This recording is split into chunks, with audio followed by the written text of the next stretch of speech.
You're watching Global Trade This Week with Pete Mento and Doug Draper. Hello, everyone, and welcome to Global Trade This Week. I'm Pete Mento, and with me is my co-host and friend, Doug Draper. Doug, how are you? What's going on, buddy? First of all, I'm doing great. I appreciate that. I'm on my monthly pilgrimage out to Fresno, California. So life is good, man. I have nothing to complain about and ready to rock this show. We got awesome topics, so I love it. What about you? Where does this discussion find you today? I am in Norfolk, Virginia for VMA 24. So VMA is the Virginia Maritime Association Conference. It is like a miniature version of TPM. And I've been coming to this conference for a very long time. It's an excellent conference. However, I'm not a big fan of Norfolk. So Norfolk is continued proof that the U.S. Navy can ruin practically anything. So this town is not the delight that it once was, and not necessarily the safest part of Virginia. I'll leave it at that. Yeah. Interesting. Well, you said VMAs. My mind immediately went to Video Music Awards. I kind of just zoned out and started thinking about a Taylor Swift performance during that. So what did you say? Where are you? Virginia, yeah. Well, you go to Taylor Swift. I go to Britney and Madonna and Christina Aguilera in the '90s, or I go to Blink 182 doing all the small things. And I think of that used to be something I would actually watch, Doug. Yeah.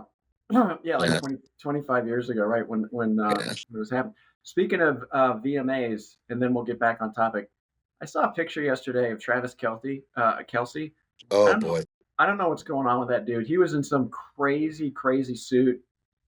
I'm calling he looks like the poor man's Anthony Kiedis from Red Hot Chili Peppers with some crazy mustache. Yeah. And I was like, wow, right? Yeah. It's crazy. Yeah. It's anyway. Anthony Kiedis, if he did a couple cycles of Westerol, that's what he looks like. I think he looks like one of those old boxers, when they would do the Queensberry rules with the little mustache and his haircut. Yeah. But when you make that much money on your podcast, which we don't, I guess you start to get goofy haircuts and stuff. Yeah. Well, we would have to grow hair in order to get a goofy haircut. Excellent point. Excellent point. Yeah. Speaking of which, I'll tease this one and then we'll get into it. But we had kind of let's have a discussion on potential sponsors that we need to go rally up to assist, so we can make. You know what, Pete? I'd like to make more money than $0.00 on this podcast. Sure. Yeah. I mean, I think it has helped us to grow our network considerably. Yeah. I gave a seminar yesterday in Houston for DSV, and practically everyone there says they watched the show, Doug. It was really, yeah. Well, people I spoke to, at least, they all said, we'll love the show, love you guys. Why are you so mean to Keenan? I get that a lot. Yeah. And my knee-jerk reaction is because he deserves it. That's normally what I say when people bring that up. Yeah. He's young. He can take it. He's good people. Good people. Yeah, we just had a quick video of his 3D printer. Correct. Classic Keenan. He before you jumped on, he just did a screen share, and there's a picture of the 3D printer in action. And while it's got a time lapse film. It's not time lapse. It's taping it so we can do a time lapse.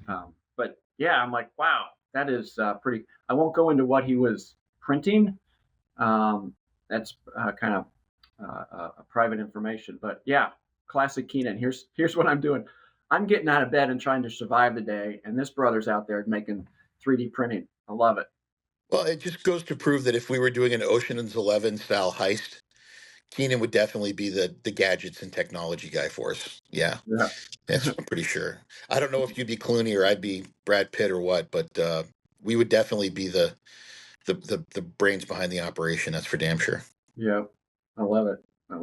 So, all right, Doug. Well, I open the show, which means you get to do your topic first. And before, because we always ask, I'm at the VMA 24 this year in Norfolk, Virginia, which starts in about 2 hours here. And I'll be here for the next 3 days. And just did a great seminar in Houston yesterday. I want to thank the team of the branch down there. I have one seminar left for the year, buddy, in Washington, D.C. Yeah, so I'm doing that in November. It's hard to believe it's October, but we're almost done. So Yeah, I'll be here for the next couple of days, in the backdrop of an ended strike and all the terrible things that are happening with these hurricanes. It's pretty timely to have a couple thousand maritime professionals in one place. Yeah, yeah, that is cool. All right, that's great. All right, well, speaking of maritime, here's my first topic, man. I don't know if you saw. First of all, I know you're aware, and I know that it's getting a little bit more press about U.S. tariffs on Chinese-made container cranes. Mm-hmm. Right, the whole thing about who's spying on us, and went into the whole tariff was kind of lumped into the EV tariff discussion that happened a couple of weeks ago, maybe a month ago. But I didn't realize. I think I'd heard about it, but I didn't realize that the tariffs was part of the Chinese-made container cranes, and it's at 25%, right? Which is not catastrophic, but it's significant, right? And so, what does all that mean, right? I know there's a couple of ports out there, Port of Houston, I think the Port of New Orleans, so some down in your old stomping grounds, right, where they have these projects going, and they're like, hey, this 25% increase is going to add 25-30 million dollars to the project, right? And so I thought it was interesting for a couple of reasons. One is about your topic that we'll get into here in a minute, and I'll relay back to this one. But the one thing I didn't know on this one, Pete, is that if the crane orders came in before May of this year, so Yep. if you ordered it before May of 24 and it's delivered by the end of 2026, it's exempt, right? So if you're kind of already in motion, you're not going to get dinged on your budget during port expansion.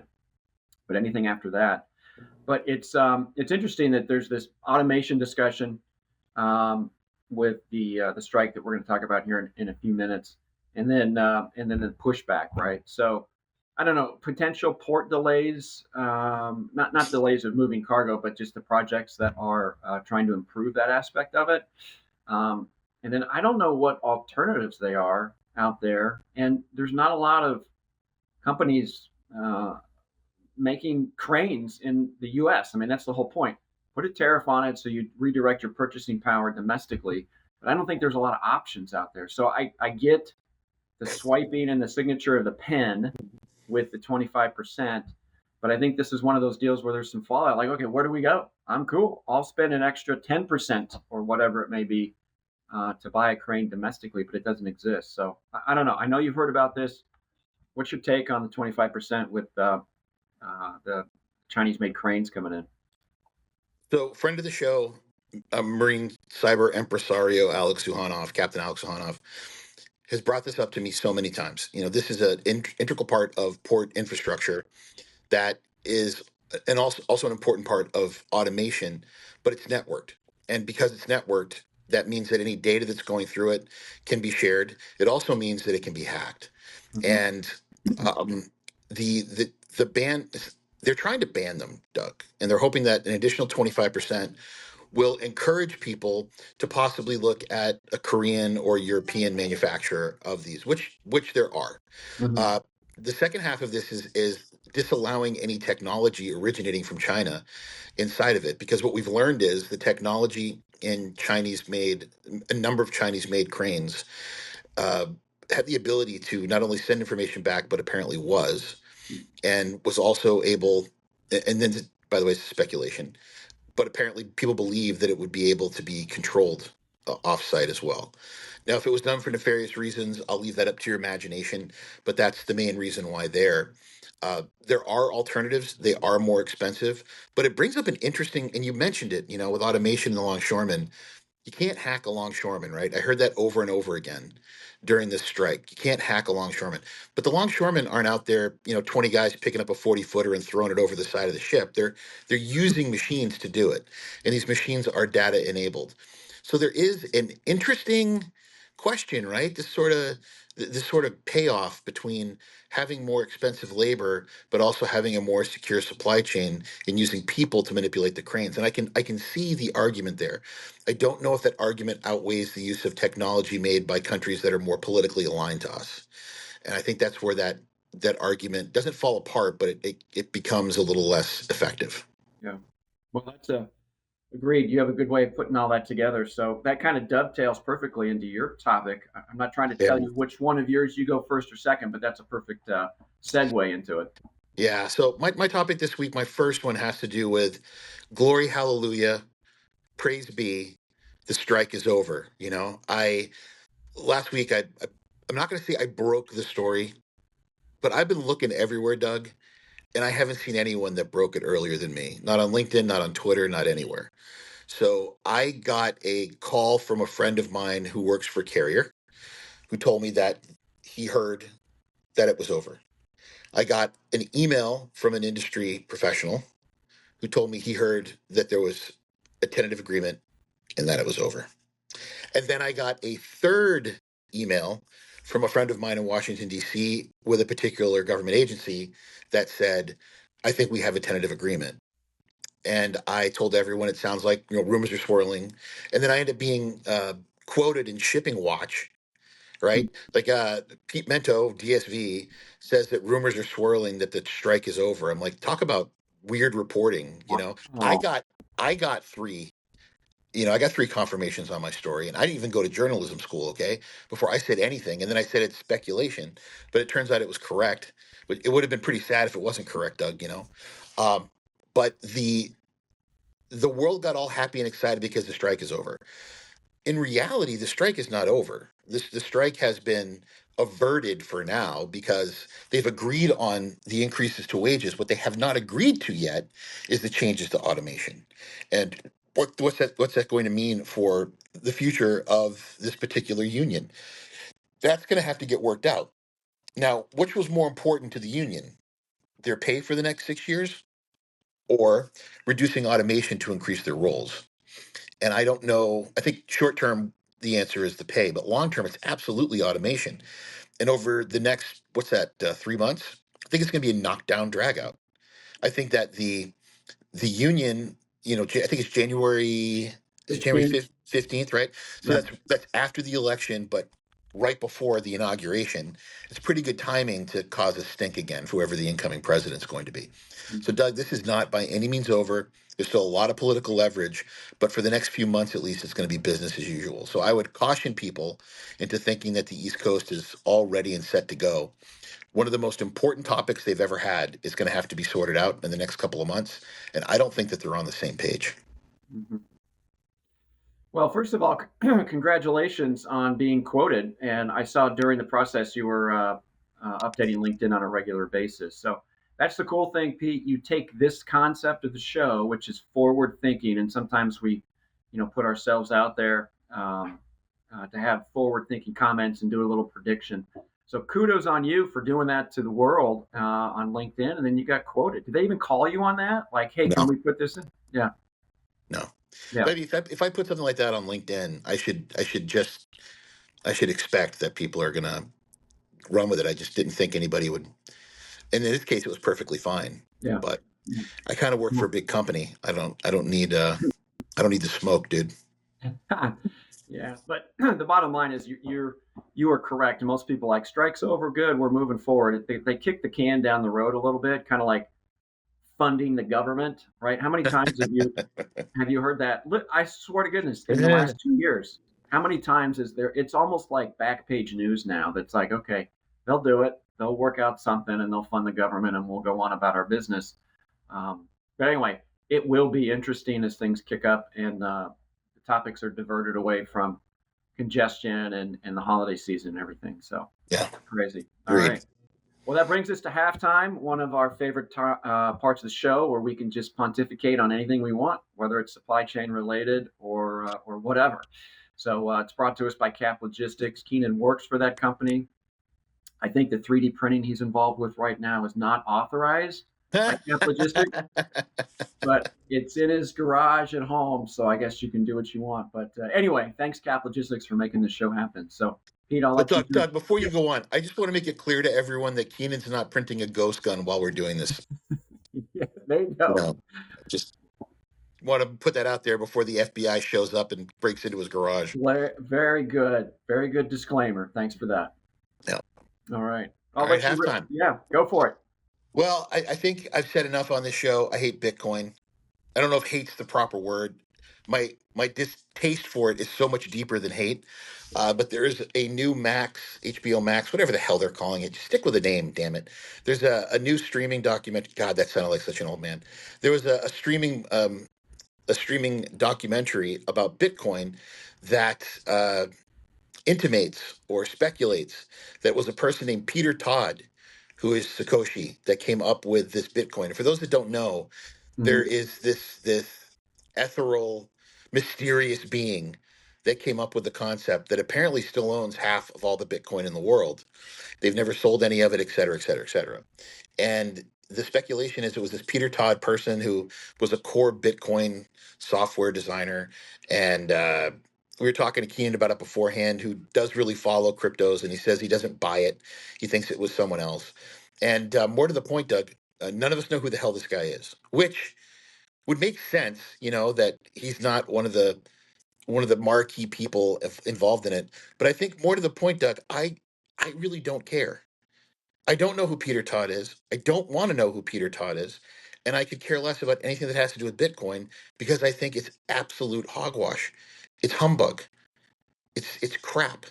And Mhm. to put it even more succinctly, if you're still involved in Bitcoin, enjoy your beanie buddies. Enjoy them because it's only a matter of time before everyone else realizes that you've been trading digital baseball cards, and it's going to be worthless. Oh, pretty strong words there. I'll have to check out the documentary. I think it's officially called Max, right? They took away Whatever. HBO, which had the. George Um, Carlin was on HBO, so I'm going to call it HBO, and there you that's just how go. it's going to go. Yeah, yeah. His mama called him Clay. I'm gonna call him I'm Clay. going to call him Clay. There's the movie reference for the day. Yeah, Um, yeah, that is wild. So when we talked about this a few minutes ago, I actually own Bitcoin. I own a whopping $250 with it. My son and I think it was probably during COVID. So I was totally stoked, and I looked literally just a few minutes ago, and my Bitcoin value is now $278. So yeah, over the course of 2.5 years, I think I've made 23 bucks. So I'm pretty stoked about that. So I think if I hold my position, Pete, I can retire in about 250 years. So I'll be good. excellent, excellent. Yeah. Yeah. All So what do right. you got? What do you got, Doug? I got one I saw yesterday that popped up, and I can't. I'm big on acronyms, right? So BOPUS is something that was one of the things when we started the show that we were talking about: buy online, pick up in store. This is BNPL, which everybody knows is buy now, pay later. Um, BIMPL, like pimple, but we'll call it BIMPL. That doesn't really work, so I'm just going to say buy now, pay later. They're expecting $18 billion of buy now, pay later transactions during the holiday season. And you can actually, so that's scary, kind of cool, but all that means is you're leveraging credit to pay for something on money you do not have. Here in Colorado, I know ski passes are big on that. I do it. That if you put your payments over 4 or 6 payments to get your ski pass, Affirm is the company that does that, and it's been great, and I really enjoy it. But apparently, you can pay the buy now, pay later via credit card. So then you're double dipping on debt, and people are Ooh, concerned that um, that could create problems. So my take, Pete, is I want to bring back layaway, and that will define our age. I think Sears or J.C. Penney's was big on that. Do you remember layaway? I do. Yeah, very much so. Yeah, yeah. Yeah. So basically, you say, "Hey, I want this item," right? So you reserve it. Just for those that are younger than 40, right? You say, "I want that item." They hold it for you. You put down a deposit, and then you make payments, which is like the pay now, pay later, but you don't get the item until it is paid off, right? Right. And which to me, I was like, okay, that's the kind of thing that we need, right? It develops patience, right? So you have to have patience in order to get what you want. Deferred delayed gratification. There's discipline because you need to be disciplined in how you save your money in order to do it, and it shows a commitment, right? That you're committed to this item that you're going to buy. And then there's some financial responsibility and financial literacy during the whole process. So patience, discipline, what I say, commitment, and financial literacy. So I say we bring back layaway and teach financial literacy to the world again. So that's my halftime, man. A PSA, Well, if you will. your PSA. I remember layaway because my parents were big proponents of it. So they would get household items like we got a new microwave with layaway. I remember that. My Yeah. mom would go in. I think it was Montgomery Ward's. She would go in there, and after payday, she'd plop down another $10 or whatever until she paid for this thing. I love the idea, Doug. I think where we run into problems is the idea of carrying inventory. The company is going to have to carry that inventory while it's being paid for, and you can't count it as a sale until the sale's complete. Now, a good thing about that is the company has the cash. Mhm. So let's say someone pays for something over 3 or 4 or 5 months, the money towards that's going into their bank account, and I think you don't have to reserve it against the item. I'd have to talk to an accountant about that, but I think that's the only place where it would stop people. And we talk about this all the time, man. Dude, people want it now. I want it now. I don't want to wait 2 days on Prime. I want it now. Mhm. So I wonder if the modern American consumer has the patience, as you mentioned, and the stoic attitude of something good will come when I do this properly. I don't know. It doesn't seem in line with our consumer culture these days. Yeah. So I agree with you. I think it would be an excellent thing to do, Yeah. but I don't know if current accounting principles would make it easy for companies to do. Yeah. Well, I was just literally while you were just talking, I'm thinking, you know what? What's the modern day version of layaway? Kickstarter, right? Yeah, true. Where Yeah. where you basically you reserve your item, you pay for it, and then you get it later. So maybe I should take my comment back that I guess Kickstarter is the modern day version of layaway. But I don't think people are using that on consumer products. I've done a bunch of Kickstarters on movies where Really? there's a director or an actor who wants to direct a movie, or a writer I respect who wants to, and they'll say, I'll put your name at the end of the film when it's done or whatever. That's not the important thing. The important thing is we're getting a chance to get something made by somebody we like. Everybody throws in $10 and it gets done. That's kind of cool. Yeah. Yeah. Interesting. So yeah, I've actually participated in a Kickstarter uh, for a small, inexpensive backup generator. I'm kind of getting a little bit of panic up in Steamboat with the winter coming, and I'm like, what happens if the power goes out? Right? I don't know. I mean, I'm in the town, so I'm not out in the boonies. I was asking my neighbor, I'm like, does the power go out here a lot whenever it snows a gazillion feet? And he said every once in a while. So I'm like, I need to get some sort of not a Patriot generator that costs $4,000, but something more in line with my budget. But anyway, layaway Kickstarter. There you go, Yeah. modern day. Doug, I was going to ask this. So you talked about your ski passes. For the people who don't live in Colorado, what does a ski pass, an annual pass, cost you? Well, they kind of um, here. I hate when people answer this way, but I'm going to say it depends. Yeah. Right? It depends on, do you want full access to all the mountains? Because like Vail Resorts owns a bunch of mountains literally all over the world. And so if you want access to those, it's a little bit more. If you just want to go to one mountain or a couple mountains, it's a little bit less. So, $800 to 1,200, right? But if you ski a lot and you amortize the Yeah. cost, at the end of the day, you're like, hey, I only spent $90 a day and I skied 15 times. So they found the sweet spot where it makes Yeah. sense to do the skis pass. But unless you go 30 times a year, the cost is pretty expensive if you look at it. But you got to pass. The last thing I'll say in this, Pete, is one thing they market is, Vail has resorts in Europe and Japan and New Zealand, and that's all included. So you can spend $5,000 and go ski for free. So, but That's assuming that you go to Europe and go to those places.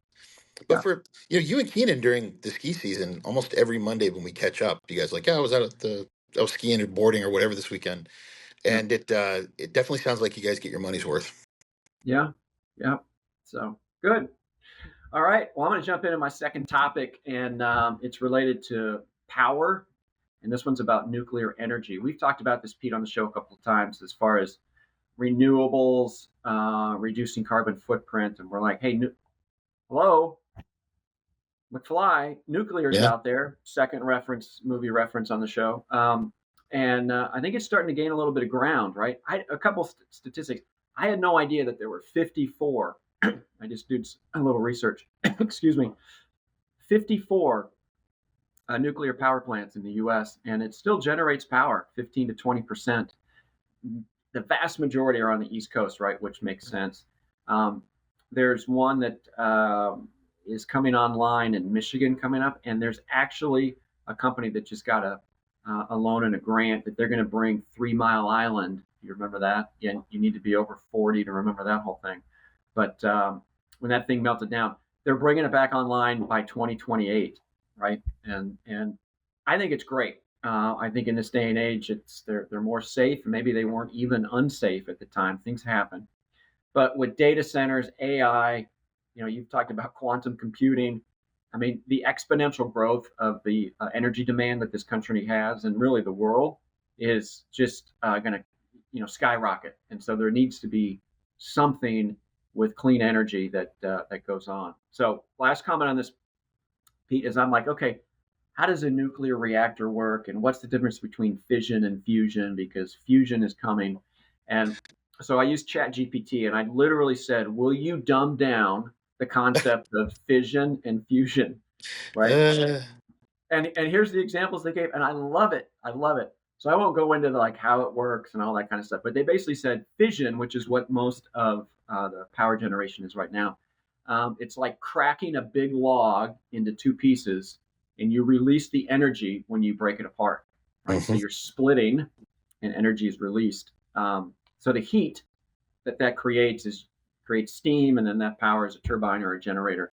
So fusion is the opposite. So the example they gave was like squeezing two balls of clay together, right? If you're in your hand and you're squeezing it and moving it around, the force of the squeeze in that example is what releases the energy.